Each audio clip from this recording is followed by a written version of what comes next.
Welcome back to the sub channel. Today I'm going to be talking about my trailer. My trailer is a 56-year-old Australian Army No. 5 trailer. It was built by the Australian government in 1964. I bought it off Australian Frontline Machinery. It cost me, including all fees and charges, $1,100. So it wasn't particularly expensive, but it also looked nothing like this.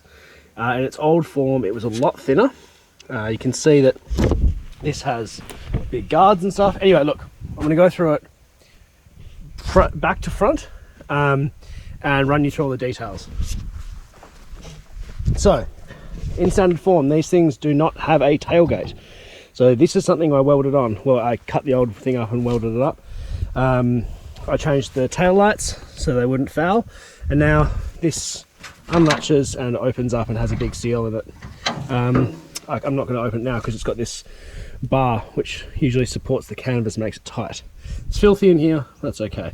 There's a bit of a ramp so you can sweep things out of the boot in there, and then behind it, that's pretty much it, although you can see how fat it is. The wheel arches are made by me and a mate. They are very strong.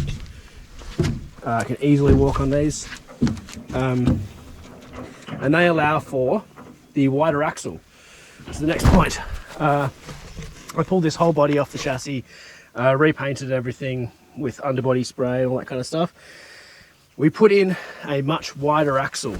So this axle is exactly the same, gives exactly the same wheel track as an 80 series Land Cruiser, which is obviously what I used to drive. That means it tracks perfectly on the beach. As it turns out, it's basically the same wheel track as the Prado, and it tracks beautifully with the Prado. So I run a 0 offset 16x8 Land Cruiser stud pattern, 6 stud wheel with a 285 75 16, so a 33-inch tire. And that meant with the 80 I could interchange them. These tires are bald as hell. I'm pretty tempted to actually put on the 17 and go a 285 70 17 so that I can match it with the Prado for spares. Also underneath, we took out the 2 big load leaves, which you usually get, and we've just kept the other ones. They're actually sagging a little bit, so I wouldn't mind upgrading them and just getting fresh set. Also run Nissan Navara D22 shocks, rear shocks on there, and that has made a world of difference. So now it actually has some suspension give, as opposed to in standard form. These things used to get filled up to the top with water, and used as baths and things like that by the army. They also used to have outboards put on the back and, float. Put a jerry can on the drawbar, outboard on the back, and you could do it. Or they used to tow them behind the amphibious vehicles in the army because they were floating. So very, very versatile, very tough trailer. Look, it's not galvanized or anything like that. It has a few little spots of surface rust. I actually intend to strip this whole thing back and put something like a Raptor liner on it to make it really tough, especially inside. You can see that the paint is not looking too flash after many, many wood loads. I also want to get the canvas redone. Canvas is very old. On the front, you can see that I've got these jerry can holders. These were welded on by Door 4x4. Did a really good job. They also did the spare wheel under here, which is on like a wagon, like the back of a lot of 4-drive wagons. You can like winch it up. So I've got a winch sort of thing that goes in the side. Also on the front, got rid of the standard pole and went with a proper jockey wheel. That makes a world of difference when you've got a lot of weight in it, because the poles you can't wind up. You have to pick the thing up, drop the pole, and then tighten it up, which is just not helpful for getting a very heavy drawbar off your car at all. There's nothing to actually lift up aside from you grabbing it. Hitching and unhitching. This thing runs a pintle hitch. I don't know what it's rated to, but a lot. That they rotate 360 degrees. You'd think they'd be really loud, and they're not. As long as you have enough drawbar weight.